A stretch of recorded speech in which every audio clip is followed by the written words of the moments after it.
we need to get the question right if we are to manage the choices well. It's all about asking the right questions. And the discipline of effective crisis management is to ask the right question in the right sequence at the right time. And the importance of getting the questions right comes to us from a certifiably smart guy. This guy. Who's this gentleman? Albert. Albert. You know him by his first name. Dom and Albert are on a first name basis. Exactly.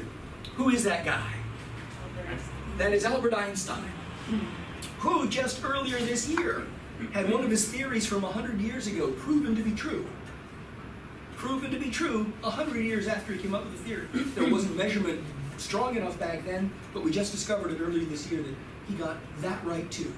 Albert Einstein was a Nobel Prize-winning physicist in the early part of the last century, but Time magazine named Albert Einstein the most consequential person of the 20th century.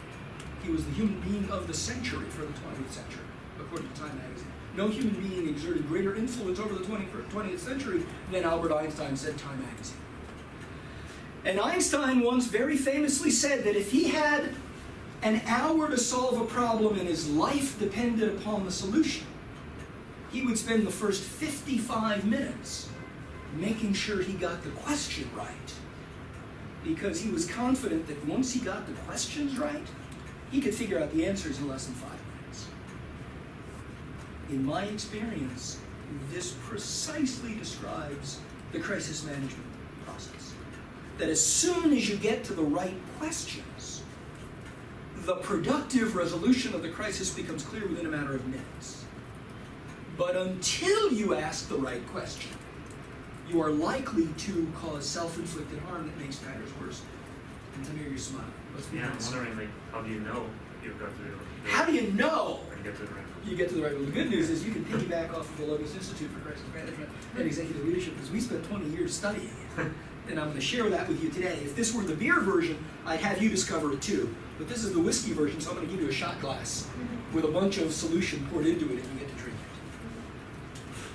So, the way to get to the right question is to get to a common goal in every crisis.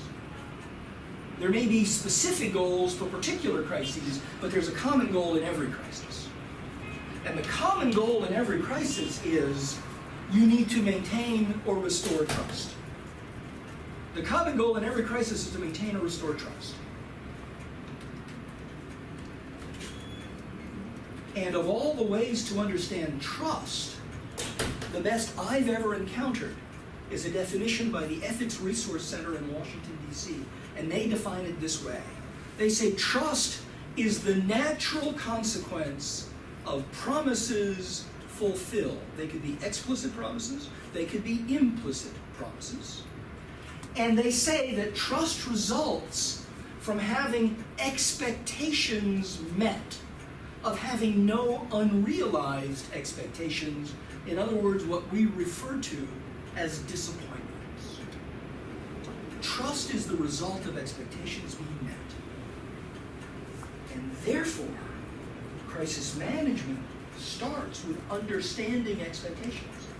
And if necessary, trying to recalibrate expectations. But recognizing that trust rises and falls based on the fulfillment or lack of fulfillment of expectations. Therefore, the right question is this one. Think of your stakeholders, think of all of those who matter to you, and then ask, what would reasonable people in those stakeholder groups appropriately expect a responsible organization to do, or a responsible president to do, or a responsible government to do, or a responsible religious denomination to do, or a responsible university to do, when confronted with something like this? In the beer version, we now spend 2 hours on the word reasonable, 2 hours on the word appropriate, and 2 hours on the word responsible. In the whiskey version, we don't need to, because we all really know what those mean. For example, if a plane crashes, reasonable people don't appropriately expect a responsible airline to know the moment of the crash what caused the crash. They'll be asked that question, But nobody reasonably expects the airline to be able to say what caused the crash the moment the crash happens. Similarly, if there are fatality, reasonable people don't appropriately expect a responsible organization to reveal the names of the dead before their families have been notified. There's a bunch of things that anyone might be curious about, but reasonable people don't really expect an organization to do. We can inventory those expectations. So there's a fire in a plant. What would reasonable people appropriately expect a responsible manufacturing company to do when there's a fire in a plant? We can inventory those expectations. There's a financial malfeasance discovery inside a company. What would reasonable people appropriately expect a responsible company to do when they discover financial malfeasance? We can inventory those expectations. We can inventory these expectations to a very granular level. We can inventory those expectations to the level of individual employees on an individual assembly line in a particular shift of a particular factory. We can inventory these expectations to a specific individual regulator or judge. We can inventory these expectations to a particular category of customer. Those customers who bought this product in this retailer on these days. We can inventory expectations to a very specific level. But of all the expectations any stakeholder may have, there's one common expectation that applies across all stakeholder groups. And that common expectation is this. In a crisis, every stakeholder expects you to care. The common expectation in every crisis is that in every crisis, every stakeholder expects you to care that there is something that requires attention, to care that there are people who need to be remediated in some way, to care that some process didn't work. What it means to care may be situationally different, but the need to care doesn't change.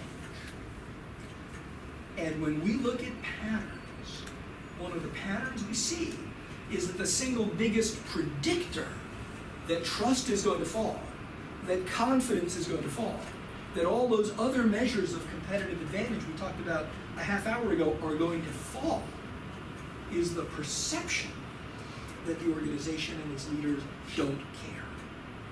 The perception of indifference is what kills competitive advantage in crisis.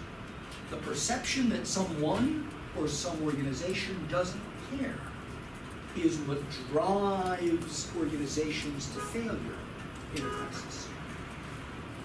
Therefore, the common strategy in crisis response is to show quickly that you care. A timely demonstration through actions and communication that we care.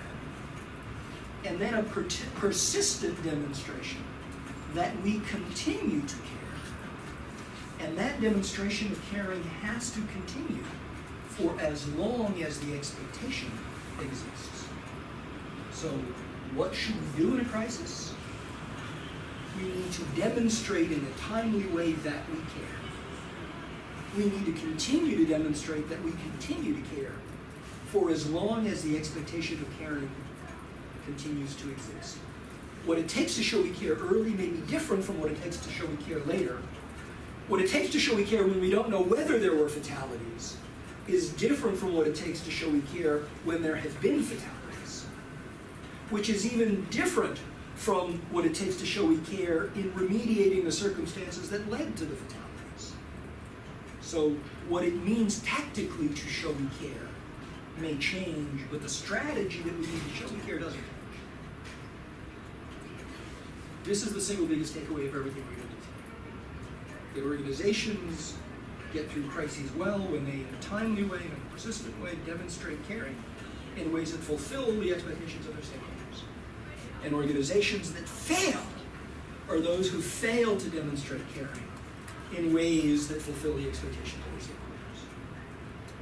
But this is the answer to the prior question, and that was what would reasonable people appropriately expect. Now, this is not enough, but this is the beginning.